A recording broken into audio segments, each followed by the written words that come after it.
If you want to know how to invert in Photopea, you're in the right place. In this quick tutorial, I'm going to show you 3 different ways to invert in Photopea, including inverting colors for a negative effect, inverting a selection, and inverting a layer mask. This is a super useful skill, whether you're editing photos, creating graphics, or just trying to speed up your workflow. And if this video helps you out, make sure to hit that like button and subscribe for more easy Photopea tutorials. Alright, let's jump in.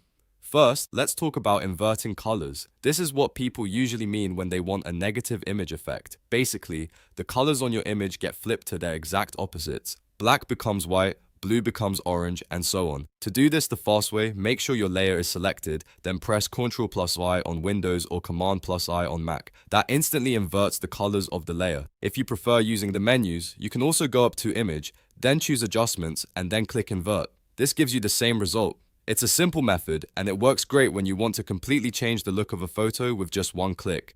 Now, if you want a non-destructive way to invert colors, Photopea has a better option. At the bottom of the Layers panel, click the New Adjustment Layer icon. That's the half black, half white circle. From there, select Invert. This creates an adjustment layer above your image, which means you can turn it on and off anytime without permanently changing the original image. That's the best option if you think you may want to adjust it later or go back to the original look.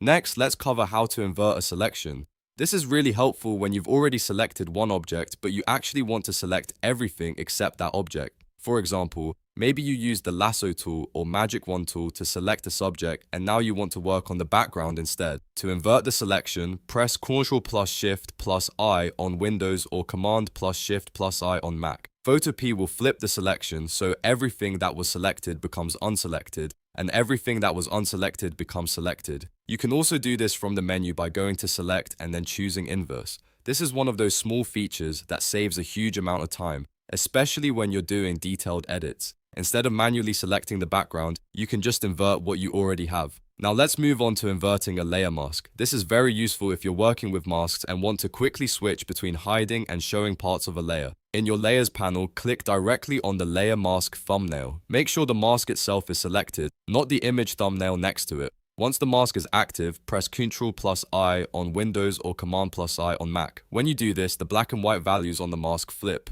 White areas become black, which hides them, and black areas become white, which reveals them. This is a fast way to reverse the effect of a mask without repainting it from scratch. If you're working on compositing, photo retouching, or graphic design, this trick will come in handy all the time. So to quickly recap, Ctrl+I inverts colors, Ctrl+Shift+I inverts a selection, and Ctrl+I on an active mask inverts the mask itself. Once you understand these 3 options, you'll have much more control over your edits in Photopea. If this tutorial helped you, please give it a like and subscribe to the channel for more Photopea tips, shortcuts, and beginner-friendly editing guides. Thanks for watching, and I'll see you in the next one.